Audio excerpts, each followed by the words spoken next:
All right, welcome back. Episode 22 of the White Oak Collective podcast. We are officially doing video this time. I know we said it last time, but we are doing video this time. So we may sound a little different. And as I've said on every recording so far, I still don't know that I can send it to being on video. This is weird. I feel like I'm ready to read the news. Well, yeah, when you see, I think this is going to be on like Spotify video too, as well. So even if they don't watch on YouTube, but you'll see our setup doesn't look too good yet. Everybody that listened last week, I guess we basically already talked about all that because we thought we'd have video on the last episode. But We got to do some cord management. yeah, we got cords everywhere, which luckily you can't really see those, but we got stuff going everywhere. We got new. It's just the trip hazards back here on the side of the desk. Well, and if something comes unplugged, it could all come falling apart. But I think we got it figured out as far as actually being able to upload this video. So We'll see. we're headed in the right direction. And I hope we sound good. I think we're going to, but the way that it's recorded now is a little bit different than all of our previous ones. So this is kind of our test run to see if everything still sounds good, I looks feel like, good, all that. Anchorman doesn't know what to do with his hands. I don't know what to do with my eyes. Well, you Because can. I don't know if I should look at the camera, if I should look at you, if I look at the TV screen, then it looks weird on camera. You So got to learn. It's like you're on Sports Center now. You're like a broadcaster. All right. Well, before we get into anything that we're going to talk about today, like I say every time, please subscribe to us on YouTube, especially if you're planning on watching it there. Then you'll get updates on when new ones drop, and some other videos, like I said 2 weeks ago. But then also, if you're only listening on Spotify or Apple, wherever, leave us a review if you actually like what we're doing. Those will help us out and get us new listeners and let us know what we're doing right and wrong and all that.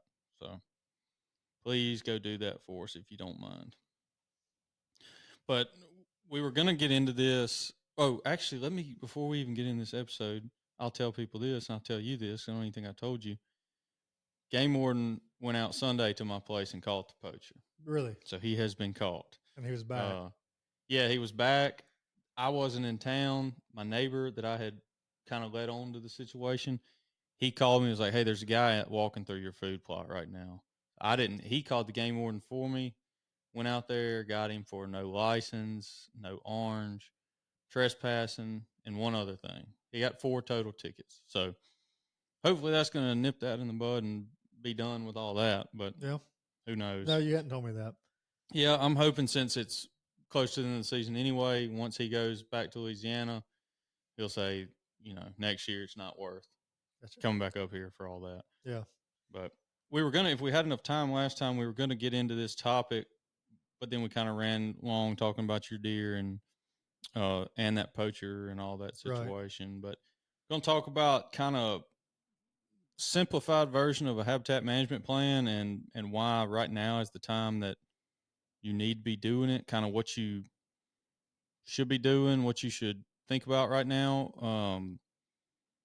Everybody, deer season's still going on. Everybody's kind of got that on their mind, but if you're planning on making some changes to your place, making some upgrades, get ready for turkey season, all that, now's the time that you kind of need to be planning all that stuff. Right. So I was in Sam's yesterday and came through. They had all the bulbs and started getting potted plants and stuff like that out. And it's every year, this time of the year, I just get the itch, start planting stuff. yeah, and we'll kind of talk about planting stuff on down a little bit, but now is the time. If you're planning on planting trees or shrubs or anything like that, now's the time to go ahead and do that where Right. it's still dormant Mm-hmm. and it's got time to get acclimated to everything. But we're just going to kind of go down through a couple things that you need to be thinking about right now, just to kind of get it in your head and and some of the stuff you've probably already thought about, and hopefully a few things that will make you think, make you put some stuff into action on your place. And just jumping into it, the first one I've got is if you're planning on trapping this year. So most people, myself included, I know Austin, you do yours a little different, but I wait till right after deer season, my traps are going in, and then I usually pull them probably a week before turkey season. I know you. That's usually kind of the same schedule I'm on. I do think I'm gonna start here pretty quick. I don't know that I'm gonna wait till deer season's over. I want to hit. Usually, what happens is that last roll of like feeders and stuff like that being out. I mean, like right now, everything's congregated around the feeders, especially with the temperature the way it is. Like I saw three coons like Monday afternoon at 3 o'clock came out.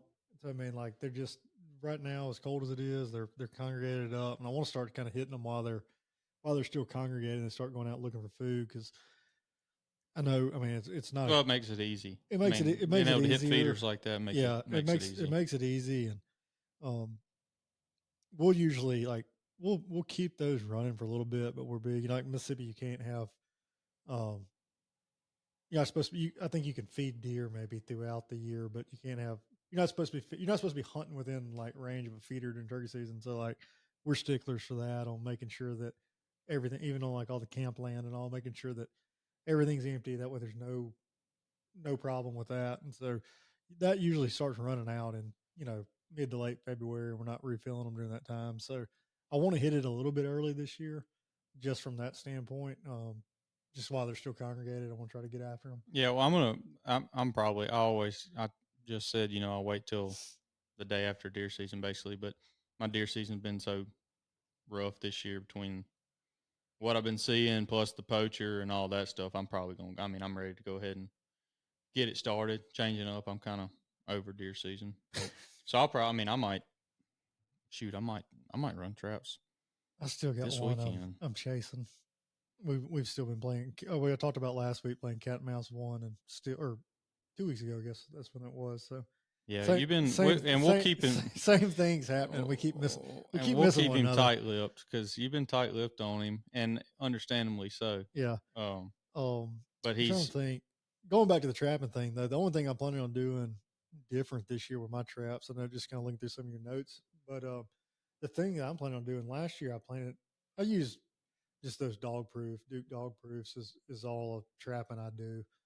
I've tried to do some coyote stuff before, but that I hadn't been able to figure that one out yet. So just been sticking with the coons, and I painted a couple of them solid white last year. It just made it a whole lot easier checking them, yeah, and didn't see any difference in them over the other ones. And I actually might even help them. Some of them like make it, or not only do you have a smell coming out, but you also have kind of like a visual there. Um, yeah. And so I've thought I'm about doing probably I'm probably about to spray paint all mine white. like a fluorescent orange or something like that, Yeah, like that you would spray paint a jug or something. I've thought about spraying the tops of mine yeah. like that. I Just hadn't something to done any of make it, that yet. just making it quicker because we have a good road system runs through our place, and that's what I trap. I just trap roads. I've never really gotten off. Which I may actually do that some this year. I've never gotten off because it's never really been accessible to get off on some little 4 wheeler trails or something like that with all that stuff. So now that I got that Ranger, I may actually start getting off and running some SMZs. But probably the way I do it is try to line all the culverts and ditch banks and stuff like that, and that way checking them's quick. You can just zoom through, see what you got. And, Well, and talking about the traps and painting them and whatever, that's one of the notes I've got here is to now's a good time to go ahead and make sure your traps are all in good shape. I mean, you don't want to go out there first day and have chains rusted or not have your um however you stake them down, however you anchor them. You don't want that to be jacked up. If you're gonna this isn't really for coons, but for coyotes and stuff, if you're gonna boil and wax your traps, go ahead and do all that. Just saving time, really. I mean, you yeah, just don't want to get caught wasting time doing that stuff when you could have already knocked it out. And that I way you don't can know if be. you do this on your dog proofs or not. Do you file the back of the latch down? No, I don't. I've never had. I mean, I get bait stolen every now and then, but not often enough to do that. I'm guessing that's something Yeah, that you do, yeah, I do it on mine. and that just I don't get to trap enough to go by and have stolen bait. yeah, yeah. Well, I mean that. I don't know. I hadn't had really much of a problem with that yet. What bait do you use? Cat food. Yeah, that's what I used to, and I'll throw some. Sometimes I'll throw some of those little marshmallows in there just to, again, have a little bit more of a Mm-hmm. visual. That white Yeah. adds a good visual. But And I think I talked about this last year early on one of the podcasts we talked about trapping, but I go cat food with some fish oil. I Yeah. just like to take it and throw it out, like almost make like a trailing scent to it. I'll put some up on a tree that way.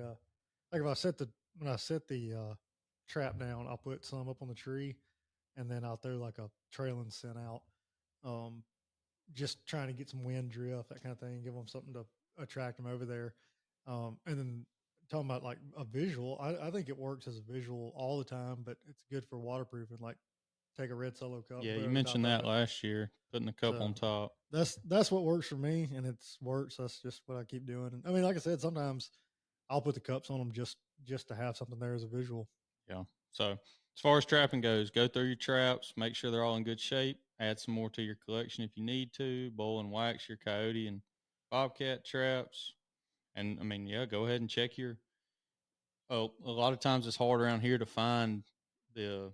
If you want some scents or some fish oil or all that, you need to order it. So go ahead Right. and get on that. So The that's other it. thing I did last year, because I made you some too. Another thing you can do Oh yeah, that worked those out are nice was like, legit. um, I got on Amazon and bought a crimper for those. What do you call those little like ferrules or I have no idea. It's just a little is it? piece of It's like I think it's a ferrule is what it's cable. called maybe, but anyway, or just I don't, it's a crimp maybe. You tell me. I Anyway, don't it's know. a just a you can get on there and you can find like a little small gauge cheap wire. It's a little bit it's more flexible than like a picture wire or something like that. But you can get a spool of it for $7-8, I think, and get one of those little crimping tools and all. And man, making anchors with that, like just to because I loop them around a tree or a When it reed or works a better for log or sure, something like. because And you I can make them however long you want. You can yeah, have short ones, you can have long ones. That just kind of I like doing that better than putting in like ground anchors or ground anchors take forever and they're kind of overkill for a coon. But now I have the reason I like what you made so much is because a lot of times I use or what I used to always use was baling wire, and a lot of oh, people it's I know way use easier than baling that. wire. And number one, it's easier, but number two, I've had plenty of coons bend that stuff so much until it just breaks. Right. I've had coons, I've gone and traps have been gone, and that's worse than I mean. I'd a lot rather a coon get out than Then take know there's one out there with take a a handcuff with him. yeah. I mean, I don't care about the trap being gone, but knowing that he's out there with a Right. whole trap on his foot. But yeah, so I like those things that you made. They're nice. We'll put one on our Instagram store where people can see what we're talking about. That's kind of the extent of trapping. I just ask people, please don't post pictures of the coons right there on social Yeah, no, it's media. the time Like of the with turkey season this, coming up. It's the it time of is. year for me to ridicule people on social media, I guess. Yes, But that drives me it's crazy. my least favorite social media time of the year is pre-turkey season, where it's just like an onslaught of turkey Everybody's posts and yeah, raccoons posts. yeah. Don't there's nothing wrong with posting your trapping to social media and stuff, but nobody wants to see the way that that coon responds when you're. I mean, the coon's caught. You don't have to video it as you walk up there and kill it. So Yeah, I'd skip rather. that. Yeah, it's better to just have the dead coon laying there than the. Yeah, it's a lot better. My wife and I were sending each other Instagram videos the other day, and she was like, "This is why I can't go with you trapping," and it was like just cute videos of coons eating food, people having them as pets and all. And I sent her one back of a coon getting a turkey nest. I was like, well, this is why I trap. But Yep. she's like, she's like, it's two different things. Oh, it is. I mean, and I hate. It's a necessary evil. I mean, I hate doing it. It's not fun, but I mean the killing the coons in the trap is not fun. Trapping overall, going out there, setting them, all that's fun. I But really enjoy I it. do It's one too. of like, it's something I'd never done until like 4 or 5 years ago. Whenever I started doing it, like I really like it. It's Which I fun. mean, hell, for that matter, like I say, it's not fun. I mean, actually shooting the act of shooting the turkey is not that fun either. But everything else that goes with it, kind of the same as trapping. All the everything that goes into it's fun, We except for had the that's a rabbit hole I got to go down real quick. We were talking about that last year. That is something that I feel the same way. Like when I think about a turkey hunt, I think about like everything else other than the trigger pull. yep. Like what happened before, what the hunt was like, what the turkey was doing, what happened afterwards, having a good time, talking about the whole experience. Something good, memorable always happens. And I'm like, when I think about turkeys I've killed, I don't ever think about seeing one with a bead in front of its head. Like, And that's I'm kind of fired up about. I'm gonna just for all this that we're doing. I'm gonna take a camera more this year in the turkey woods, and I'm kind of fired up about doing a little more video and then shooting. I mean, Yeah. I'm gonna shoot the turkeys still, but I plan to tag along on some hunts with some folks and do some You video and basically all had to that. do that last year because you tagged out the first 3 days. I know. I know. Story for another day. But let's move on to number 2 that I've got here, and that's for if you're planning on burning any of your property coming up. And I mean, we always talk about burning right now because that seems to be the popular time. I mean, you can burn year round. You can be burning right now. You burn right now, it's no different than burning in 2 weeks. But it Right. seems like everybody wants to wait till deer season's over, just same as with trapping. Um, but if you plan to burn in a couple weeks, you need to go ahead and get all that lined out for sure. Number one would be if you're planning on doing it yourself or if you're planning on hiring somebody. And I have a question. I don't. You may not know the answer to this, and maybe the fire commission's coming on, or the forestry commission's coming on in a couple weeks. Um, so they're probably the people to actually ask the question to. But we're talking about like getting burn plans and already. When you get those notarized burn plans done, do you have to re up the plan every year? You know what I Ask mean? them. Ask them. I don't I mean, know. I know that you I don't didn't have know if to. you had ever done that or not, but like, is that plan got a termination point, or do you have That to I don't redo it know. every I year? mean, I So, know that you can, you can use that for the whole year until you get the right conditions that you've got on your burn plan. right. Um, That's what I was wondering. Does it I don't is know if it that goes good, forever or though. like what's the cutoff? I So guess as long as I don't think it would matter as long as your habitat we'll type, find out. Remember as to long as nothing on your burn plan changes. So as long as there's no new construction or something right. closer or road changes or habitat type changes, something like that. As long as none of that changes, you Yeah. should be good. But and if you don't know what we're even talking about with burn plans and all that, probably would recommend hiring somebody to burn. You can go. Registration's actually open on Mississippi Forestry Commission for the classes for the burn manager classes. But um, if you are a certified burn manager or if you hire a certified burn manager, you have less liability.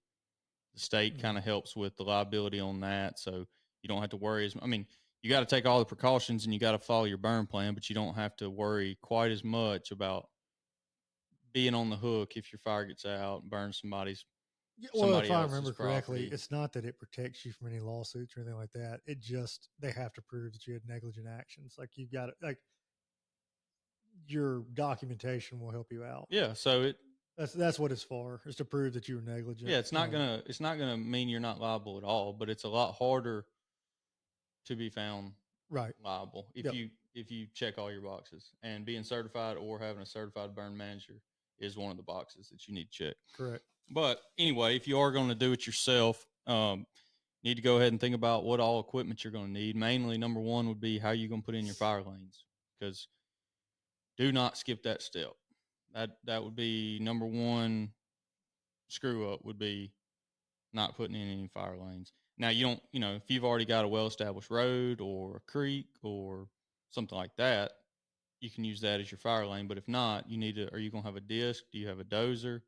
Um, Something that can put your fire lanes in. So and go ahead and put them in now, and then you could just Yeah, I was gonna scrape say. them. I mean, really, if you're wanting to do it for this year, if you have to bring somebody in with a dozer, you're probably gonna be up against the clock a little bit just from this time of year with weather coming in, rain And yeah, I was coming in, about to say it's wet. and getting on somebody's schedule. I mean, anytime you're trying to get somebody to do dirt work or anything like that, now it seems like it's pretty tough just to get on a schedule with somebody. It is. I mean, Um, that stuff's all in high demand right now, and it's even going to. I mean, yeah, if you're planning on hiring somebody to, you don't even have to hire somebody to burn, but if you're planning on hiring somebody to put in fire lanes, you better be calling them like today. yeah. Well, and the other thing and I'll throw this back to the conversation I had last year with the Forestry Commission, is don't forget about them as a resource when it comes to this. Yeah. So not only can they kind of point you in the direction of like what cost and all should be, they also do some of this work. Um, they do some fee based work for you too if you need to put in fire lanes or something. So don't you can go back and listen to that podcast if you want, or go to their website because they had some information on that was pretty cool to hear from them last year. Yeah, and I've got on here understand what makes a good burn day, but that goes back to if you don't understand a good burn day, what is a good burn day? What is a burn plan? If you don't understand any of that, you probably need to hire somebody anyway, or at least find a buddy that's a burn manager or so, Yeah. you know, And something. if you're new, there's like a 3 hour, 2 hour podcast that I did with them on Yeah. that we covered pretty I wonder extent. what episode that was. I'm gonna say it was like 4 or 5, somewhere around in there, maybe. It was long, and it was very. It's you got to be ready to. If you want to know about burning, that's It's educational. yeah. I'll say that. They went deep, deep, deep, and I enjoyed it. Yeah, it was a good podcast. I wasn't there for it, so I got to listen to it like a normal podcast. But We actually, I was talking about recording and when that was. We were like 6 days from when we recorded our first one last year. are we? Yep. Been a year. That's pretty crazy, honestly. But getting back, the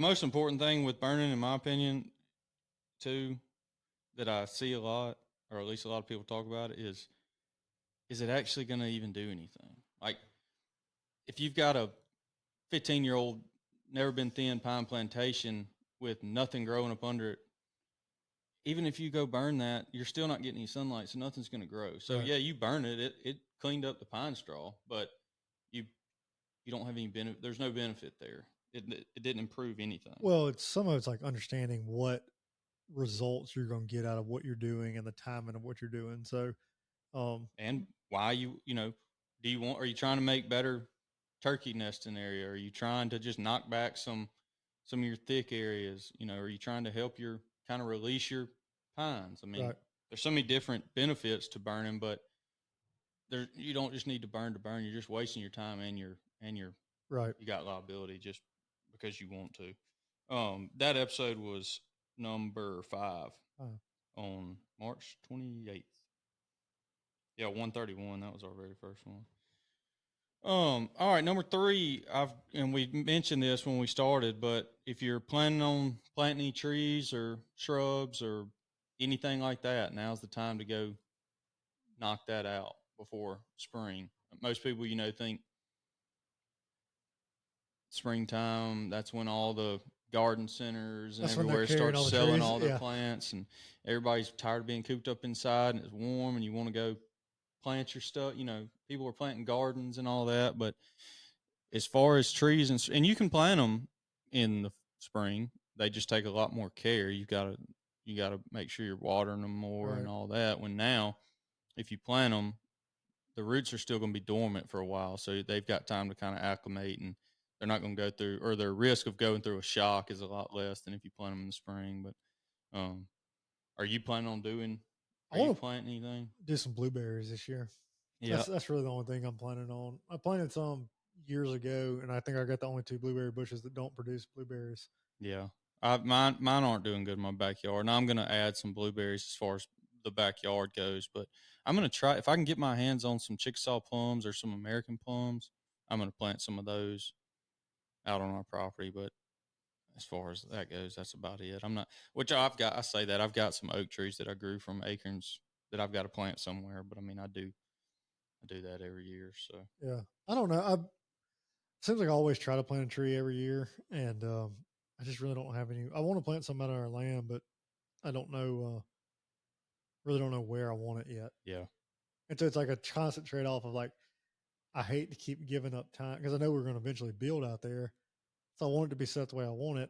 And I know that I want some trees there. So I hate to keep like giving up years worth of growth, but I don't know how it's all going to lay out just yet. yeah. Well, and two, if you just go buy you a tree and plant it out there and forget all about it, it's probably not going to grow very good. So Right. you're wasting money too. Not only are you wasting time, but you're wasting money. So just go if you're going to go ahead and go buy them, knock them out, get all that done. But that's probably the only thing I'm really kind of looking at this year is I do want to get some blueberries out there at the land.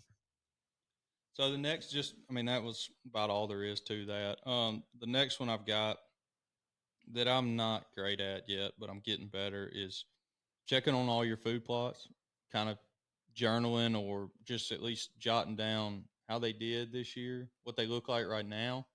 Um, do you have did you plant perennial plots or annual plots? What are you planning on doing for the spring? Um, a lot of times, and this is just kind of a thing to keep in the back of your mind, going forward. But a lot of times you'll see these seed blends and stuff. They'll have perennial seed, and then people will just go disc it right back up in the spring and plant them some when it's made to go year after year. But that's why I planted all annuals this year, because I'm going to go back with a spring plot basically everywhere. We did all annuals because we didn't get anything. I mean, I'm trying to remember back. I think it was the 1st of November before we finally got stuff in the ground. I mean, yeah, and that's probably the case with a bunch of people this year. Bad drought this year, so it was. And even when I got them in the ground, I think it was still like 2 weeks after I got them in the ground before they actually started doing. Before we got any rain to make them do anything. Well, and another thing too is your seed blends too. If you didn't plant individual seeds, your seed blends are going to have clover. So it's a good idea to know, was it a perennial clover or was it an annual clover? Because you don't want to. That's just throwing away money if you go disc up a perennial plot to plant something in the spring. But as far as planting in the spring goes, now's a great time to do a soil test and see what you need. I know my place needs lime, and that takes. How'd your summer stuff do last year? I don't remember. I know we talked about it a few times. It did fine for how dry it was, and for that being the first time anything was ever planted there. I was actually sitting on a deer stand the other day thinking about it, and something made me think about the summer plots like that. And I was wondering how your power line one did, if everything came up good or not. Yeah, it did good. This year I'm going to plant. Last year I planted that WMS pea patch, so it had a little bit of soybean, cowpeas, sunflower, and buckwheat. Mm-hmm. This year I'm just going to go straight soybeans on most of it, and then I'm going to plant corn. I'll probably plant close to an acre of corn. And that's going to be a pain in the ass because I'm going to do it with a little walk behind corn planter, but better than I'd broadcast it. I've never had success growing corn broadcasting. Really? Mm-mm. We've done that some. It would be a lot easier, but I'm determined to get some corn to grow up. Not only because I think it'll be cool hunting over corn late season, but because I don't have a big enough backyard to grow corn. I want to grow some corn. So I usually grow corn back there, but I get like 6 stalks. Yeah. So, and then I'm just going to go soybeans, and I'm honestly probably going to no-till those soybeans and see how they do. I know I'll probably be a waste of money, but we're going to see. I'm going to the only problem, cultipack it down. The only problem we ever have with soybeans was we just didn't have anywhere big enough to plant that they didn't get nipped off as soon as they sprouted and kill them. That was always our problem. Well, and I'm kind of hoping, and it may not matter at all, but I'm kind of hoping the no-till will help that a little bit, because they'll kind of be protected under that thatch right when they sprout. Right. And maybe they'll be big enough to withstand a little bit of browse by the time they poke out through there. And they make some forage soybeans. And that's what I'm going to be growing, is the forage soybean. And they take that a little better. Yeah, that's what they're for.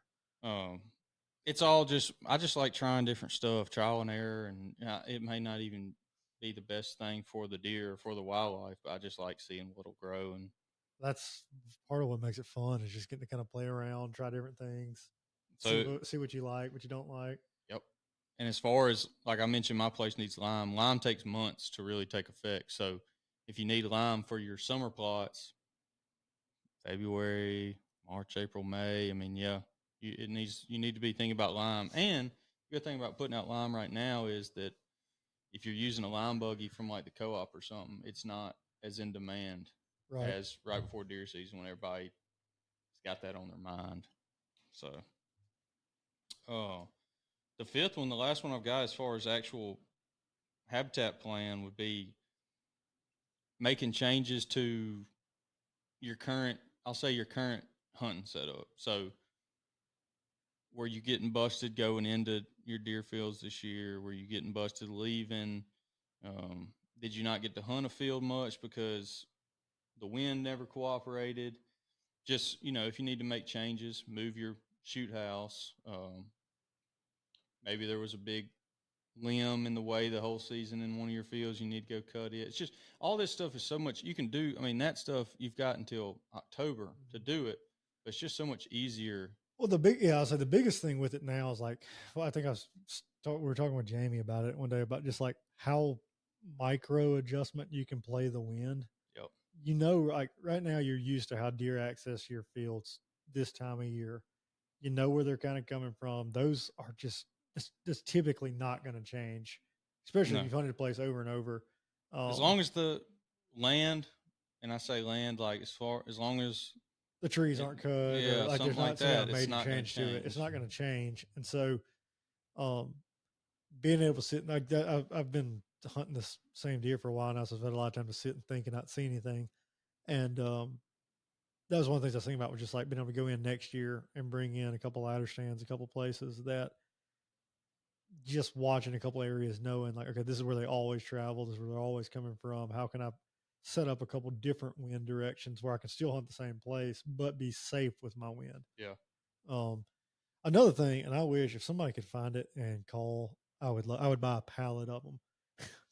We were talking this weekend, and we need to go through and like update a lot of our stands. Like yeah, used to, we would. I mean, back when we were in college and stuff, it seemed like every time we had a spare $60, we were buying a lock on our ladder stand, and we had them everywhere. Like it was easy to, we just had them set up. We go in, replace straps every year. We might lay them down so we could move them for the next year or something like that. But um, we maintained a bunch of like stands off of green fields. So yeah, like that was one of the things that we used to do a lot. We never hunted green fields hardly, and I still really don't hunt. Now I just sit on the ground a lot, but I want to get back to what we used to, where we have a lot of ladder stands off of green fields to catch deer like moving in.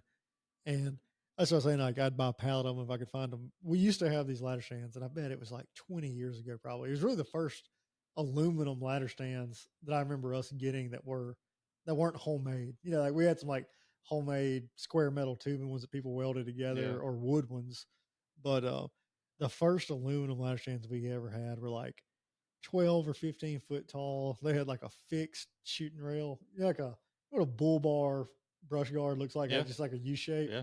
It had just like a fixed U shaped shooting rail in the front. You had to crawl up in between to get in there. And it was just it's a metal seat, metal footrest, had that fixed shooting rail. I like that better than I don't like the flip up ones because they make so much noise. All those bolts and all get loose Hmm. and it My just, favorite they're, stands, talking about old stands, and this I don't think this is what you're talking about, but it's similar. I've only seen ours, and I went to somebody's camp a couple years ago, and they had them, but they were lock on stands, and they were like a half. I'm trying to think of the best way to describe the shape. It's like a half oval kind of uh, like it had a rail around, like a shooting rail around the whole stand, and then it had a little bar that came up the middle, and then just a metal seat. yeah. I mean, that was. I've still got two. Well, the thing is, like, Muddy makes a stand like I'm talking about. That's just a base. It's a metal seat, a metal foot platform on a ladder that's like 12 foot tall or 15 foot tall. It don't have a shooting rail or anything like that. Those are fine. I like those Yeah, too. I liked that fixed shooting rail that didn't move because I hate the ones that move around that just end up squeaking and rattling and that kind of stuff. But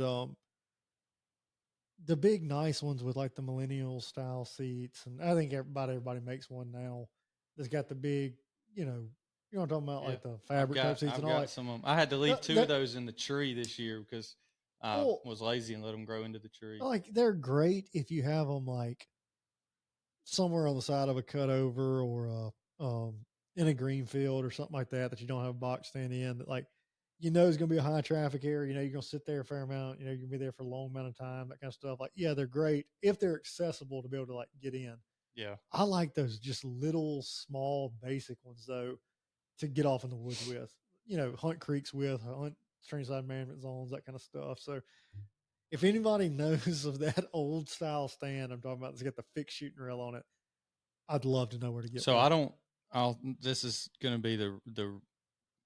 This is the my style deer hunter coming out when I say this, but I don't. I like stands with a rail around them because a morning hunt in a tree stand when you can lay back against that tree and take a nap, and I don't like. I'm not going to do that with just the seat. I mean, I don't trust myself enough to not roll to the side, but Don't go to sleep. man, I when that sun starts coming up and starts hitting you, Yeah. mm, that's about the best sleep you can. That or laying up against the tree when the Yeah. turkeys aren't gobbling. That's about as good as it gets as far as naps go. Oh, that springtime, just like stretch out on the ground, take a nap. Yeah, gotten up about 15 mornings in a row and just give out. Well, and it's so we always laugh about that too. You don't feel like you're dirty laying on the ground if you're in your camouflage. It's the only outfit that you can wear that you can just go lay out in the middle of wherever on the ground, stretch out, take a nap on the ground. When you stand up, you don't feel dirty. No, Like and if you it's went kind up, of weird because like it's comfortable, but like if you were at your house, you're not gonna just walk out in your backyard and take a nap. You get it, and the ground temp's still cold, the grass is cool, and you got that first warm sun coming up on you. That's a good nap. A little pine straw. Yep, that's a good nap. But yeah, you don't feel dirty when you're in camouflage. So the reason, getting back to what we were talking about with stands and trimming lanes and making your changes, like it's just all, you can obviously do it all summer long, but it is so much easier and it's so much more of a pain in the ass if you wait till summer and it's 102 degrees, mosquitoes are out. There's other stuff you'd rather be doing. I mean, that's the good thing about February. There's not, I mean, all this stuff is, unless you're a small game hunter, unless you're hunting squirrels and rabbits, there's nothing else to do in February. That's something we may have coming up. I'll let you know about for sure. I think we're going to do a big rabbit hunt at our place this year. I would love to do a rabbit hunt. We've always talked about doing it out there. We never have, but we got a guy we were talking to the other day, and I think we may pull a rabbit hunt together. Perfect. That would be awesome. That'd be, I haven't done a rabbit hunt in a while. Squirrel hunt once or twice, 3 times a year, but I haven't rabbit hunted in years. I got a pole saw this year, so that's one of the things I'm really planning on doing after the season. I got a bunch of fields I want to get and clean up some trees. Get in there and knock it out in February, because pole saw in July or August is about the worst thing you could ever do. Well, and just doing it at this time of year when you don't have leaves on the trees. Yep. Like you wait and start doing it in the summer, fall, anything like that, when leaves are on the trees, like everything you cut's gonna weigh twice as much. Well, and it's still fresh on your mind too. You were sitting in that stand 2 days ago. You're like, oh well, that limb's in the way. Whereas you wait till August and you forget that limb was in your way, and then you get back up in there and it's still there. So, but that's all I've got as far as habitat stuff that you can be doing. We've got we probably talked about the same stuff, but we dropped a February habitat podcast last year too. You could go back and listen to, but just kind of be thinking about that stuff. I mean, making a plan. It's hard to manage property or to improve property with just kind of like get an idea and go out there and do it, and it may not go along with the stuff you've been doing or the stuff you're going to do in the future. So just having like a plan that this is what I want to accomplish. These are the things I need to do to get it accomplished. Well, and like I don't want to like beat a dead horse. I'm talking about the same stuff we did last year, but that's kind of the point of it too. Because like if you're trying to do some active management like that, consistency is one of the main parts of it. So whenever you're doing whether it's some kind of a feed program or food plot program or mineral program or anything like that, it's consistency that's going to make it pay off. It's not a one and done type deal. No, and we didn't even mention, we did on the last podcast, so we won't go into depth, but we didn't even mention minerals. And February's, or right now really, is a good time to go ahead and get those things. Yep. You may not see much activity until April, May, March, somewhere around March is when it's going to start, when they're going to start needing those micronutrients the most. But getting them in now is a good time to do it. Yep. But it's just one of those things like keeping track. I do it on Onyx. Yeah, I mean, you start a mineral lick and you never go back and re-up it. I mean, that was a waste. I keep track of all mine on Onyx. So like I'll drop a pin wherever that is, and I'll keep it, like, because when you go to a pin, you can put notes in the bottom of it. So like I'll keep track of like when I first started it, how many times I've refreshed it, when I refreshed it. I even started doing the same thing with feeders this past year. Like I'll drop in, and then that way I know like this one is, because time change always gets us. I don't know if you ever run into that problem or not, but like you get halfway this season and you're like, why don't all the deer times move on this camera or something like that? Well, it's because time changed and you didn't bump it up whenever it started getting dark earlier or, dark later, whatever, So I keep notes of that on there, on that pin. That way, if I have any questions about it, you're not wondering like, oh, well, what time did my buddy set this one up or what time's this one set for? It's easy to just do that. And I use like I dump it all into folders. So I have like a folder for minerals and feeders and a folder for sands and that kind of stuff. And then that way, I can just share it with you. Yeah. And then that way you have it on yours too, and you got the same notes I've got. And so for stuff like that, it's nice because then you kind of keep a log of how long have I been doing this? When did I do this? So I think that's a neat little trick you can do if you got Onyx. Yeah, I mean, you can do it if you don't have Onyx or something like that. Just keep you a little Yeah, keep a notebook. journal or something. But Because all this stuff, like we've talked about, I mean, you need to keep track of it year to year. I mean, right now we talked about the food plots and how are they doing. Like, jot down what you planted this year and how it did, and also we had severe drought, so jot that down. You know, you're going to have wet years, dry years. You need to know how that stuff does because certain plots are going to do better planted this way, and certain plots planted this way. You just plant the same stuff every year and it does mediocre, then I mean, if you don't remember that it didn't do worth a damn the previous year, you do it again and yeah, keep not doing worth a that's damn. like I So got planting notes if I go back 7 or 8 years. It just makes it easier going into next year too, because you know, like if you're going to do the same thing year after year, it helps keep an idea of like how many bags you need, how much fertilizer did I put out. Um, and I write down prices. This will make you mad if you do that. I always write. no, don't even worry with that. I write down the price of what I paid each year for it, and it is staggering how much Yeah, seed has don't. gone up. Yeah. It's just one of those things I like to see. Like I like to see how it changes year after year. But this was like the first. Like just talking about the notes like that.